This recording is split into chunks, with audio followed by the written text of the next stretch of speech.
We're here to consider one bill that we've previously had a public hearing on at Senate Bill 367. This is the recommendation of the Georgia Council on Justice Reform, this year's chapter of criminal justice reform. Before we begin, I just wanted to recognize Judge Bill Hamrick as the Judge of the Week. Thank you, Judge, for being here. We appreciate you being a resource to the committee. Senate Bill 367, obviously you recall the public hearing that we had on it. The substitute that you have in front of you is LC 297107S. There have been two substantive changes that I know of that I'd like to go ahead and speak to you about. Let me call on Mr. Miller. Do you want to speak to the DCS tweak in that? Just if you could, I'd appreciate it, just so members can know where it is, what it is, and why. And then I'll speak to the other change, and then we'll answer whatever questions we can answer, and then we'll proceed to a motion and get members on their way. Thank you, Mr. Chair. Really, just to clarify as far as substantive changes, this is really not even substantive. We're not adjusting the policy. All we're doing is going back here and noticing a discrepancy we had in the drafting, clarifying. Can you tell us where sure, it is in the bill it's in Section members? 5. Thank you. Give us a page or a line. We're in Section 5.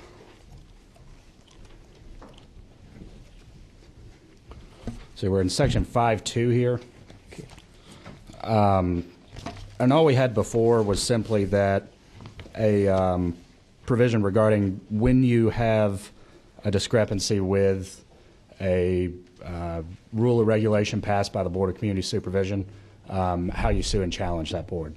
All we're doing is we went through and said the department's going to be obviously enforcing and administering the rules.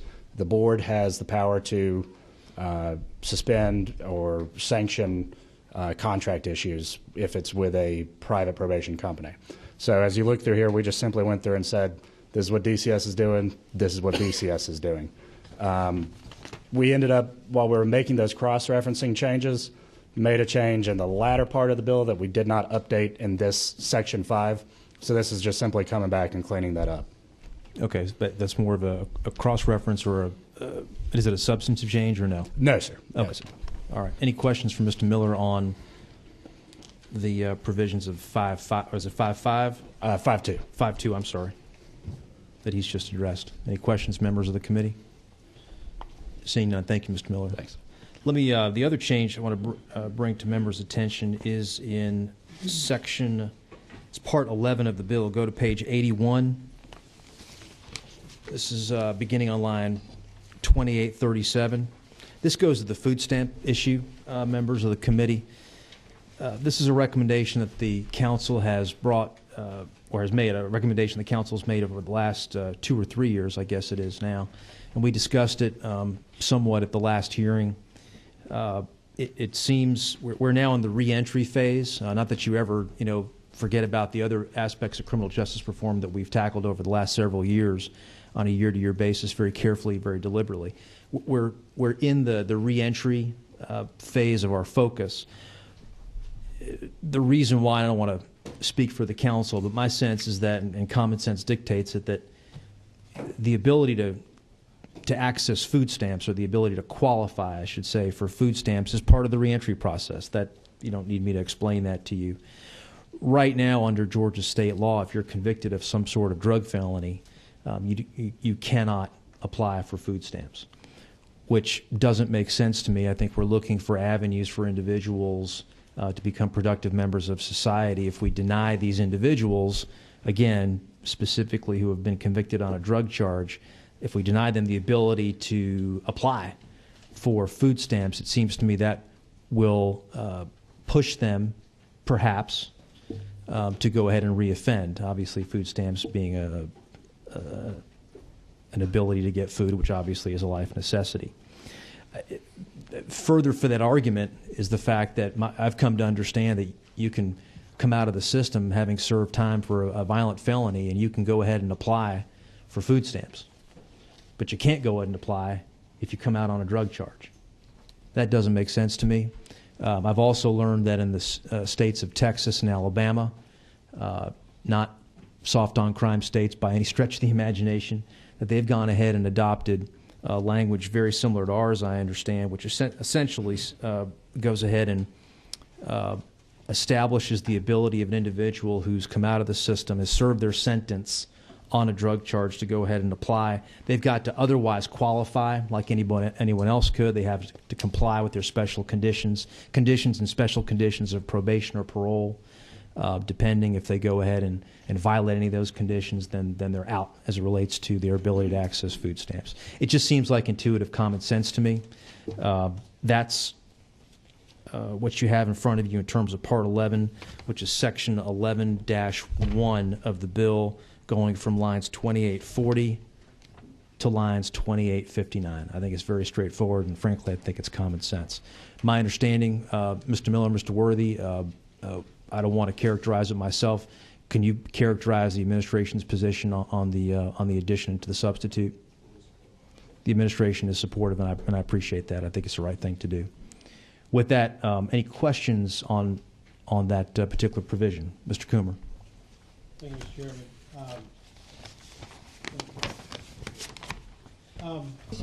First of all, let me say thank you again to the Governor's Office and to the folks who worked on this bill, and to the really brilliant leadership, legislators who touched this bill, because anybody who gets to carry a governor's bill at any time in their career is clearly far and above a lot of other folks in the room. I mean, I think the chairman would agree with me. I'm not going to touch that. But I do have a question, and it's really about the, I'm not sure if it's substantive or just a drafting question, really, but if you look at this section we were just talking about, food stamp section, the line 2847 and 48 says that a person is ineligible to receive food stamps while they're serving any term of imprisonment. And then the next sentence says that if they're not in prison, then they remain eligible. But the sentence following, starting on 2851, says if such individual was sentenced to a split sentence, and I may not know what that means, but if they were sentenced to a split sentence, he or she remains eligible for the program.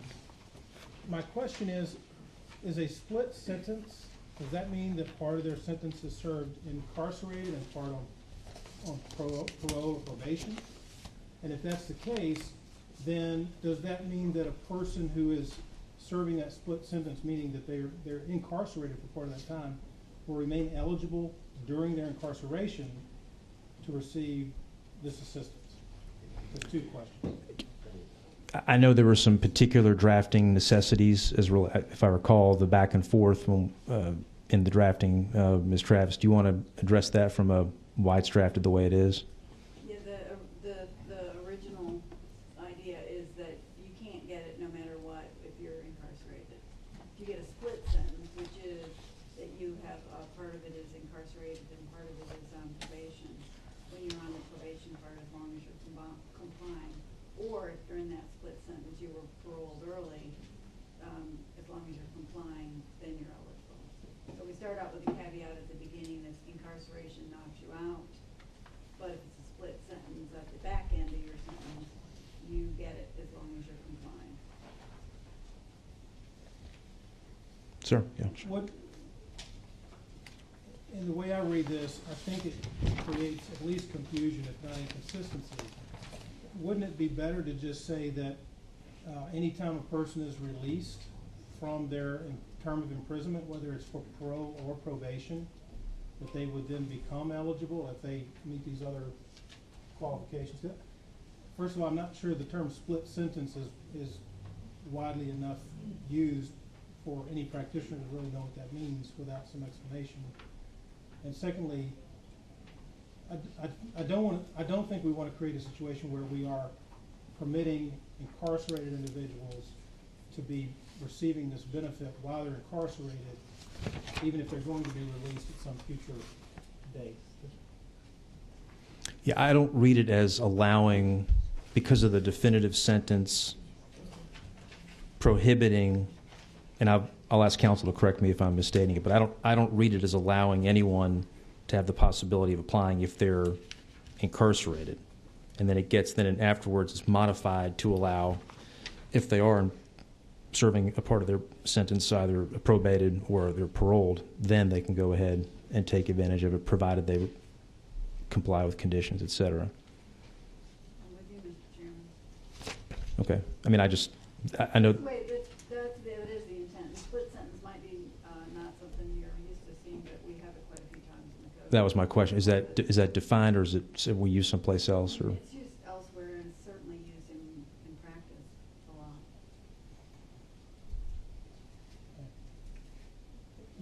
What if we amended it on line 2849, 2848 and 49 to say,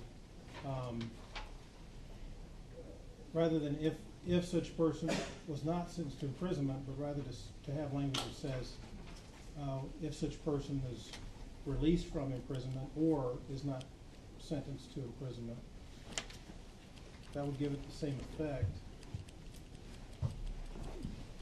Because, I mean, I think if you read 2851 and 52, you're saying that a person who gets a term of imprisonment and followed by probation, then that person is eligible for the program. So if you get a term of imprisonment and nothing else, you'd be ineligible.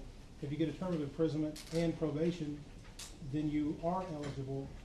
And I've been practicing law for 16 or 17 years, and I don't know that I've ever seen a term of imprisonment that wasn't followed by probation. well, you're eligible, but remember but the way I'm reading it is, yes, you're eligible, but that doesn't defeat the initial provision that says you cannot apply for this benefit if you're incarcerated.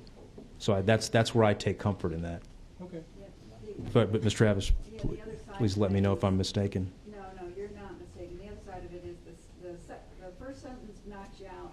The second sentence is for if you just got a straight probated sentence. The third sentence is for the concept of either you went to prison and got probation to follow, or you got a straight sentence and you got parole to follow. And it is true, in the last 15 years, there's been a lot more movement towards split sentences, almost all of them, because the problem that was created because of sending people right to prison and then no really following after that, although parole was there, it didn't always accomplish the goal. So that it's written for those three scenarios. And, if y'all want to revise it, that's fine. Mr. Hightower.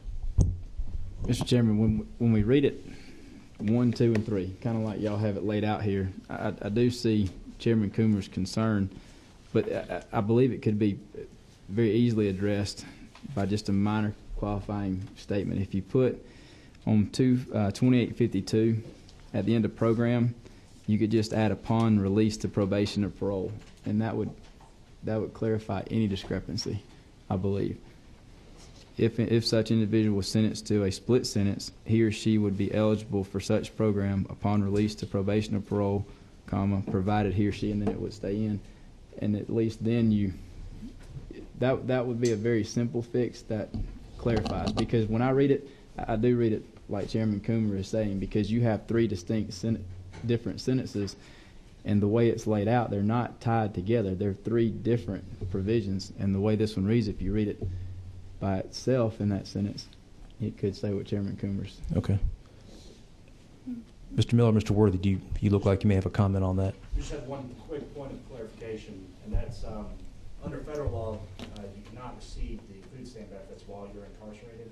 So even if we wanted to change the state law to allow them to opt in while incarcerated, we couldn't do that. And we have Ashley Fielding here from DHS who has some familiarity with it too, if there are any further questions on that. Mr. Chairman, while incarcerated. I totally understand that, but here we are saying you can't get it while you're incarcerated, so we are laying that out. Right. Just to clarify the discrepancy, I mean, we could add 6 words, I think, to clarify that, and it would just And this change is it. on the split sentence. Yes, sir. Only scenario. on that one. If such individual was sentenced to a split sentence, he or she shall be eligible for such program, and then you would add upon release to probation or parole, and then add it in.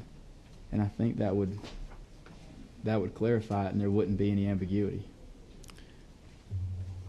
Counsel, let me get your take on that. I think that's fine. How, from a upon release to probation or parole. Does that fit and consistent with how you would address it? Let me ask Mr. Worthy or Mr. Miller, because we're talking about the split sentence situation. Is that all right, Mr. Chairman? Yeah, sure.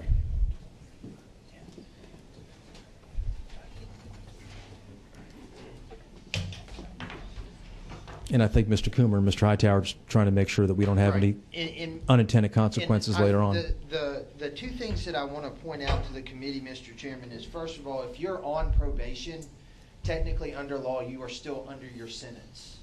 So we need to be careful to make sure to wordsmith that correctly. Mm-hmm. But if we add this qualifier, Representative Estration pointed out that if you get a straight sentence, but then there is no split in your sentence, but you are paroled early from that sentence, if we add this qualifier, as written, they would not be eligible under as written there. So we need to be clear on that fact too, because that happened. Jill, does that make sense? Yeah, I think the intent here is to capture that population as well, and so you just wouldn't want to put the qualifiers to exclude them. Explain again who we're excluding. If defendant received a straight sentence, Right. and then was paroled, it wasn't a split sentence, but they're released. Mm-hmm. Let me work on that. All right. Ms. Travis is going to put pen to paper just to make sure we have it covered. Mr. Gravely in the interim. Thank you. In this particular code section, is split sentence meaning someone who is on parole and probation? No, sir.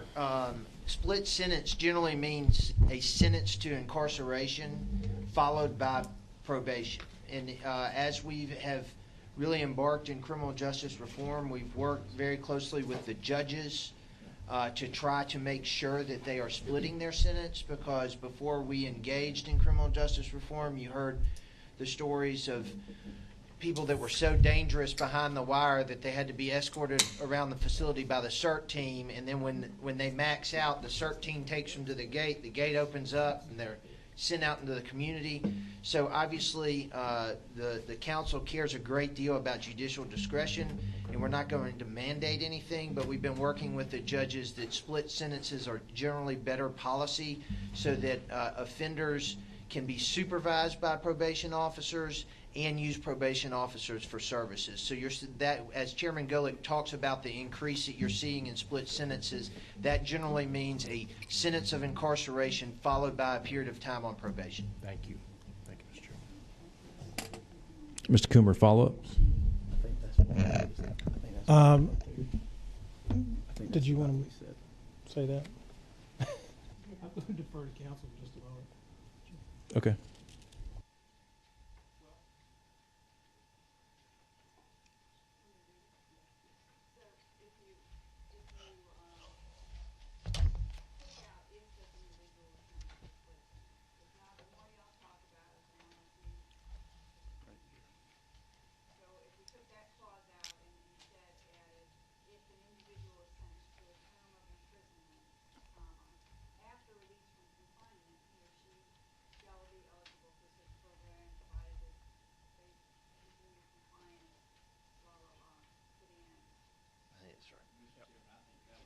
Coomer and I were just saying that if you change the split sentence to term of imprisonment, which is what's read just a little higher in the code, I think that clarifies everything.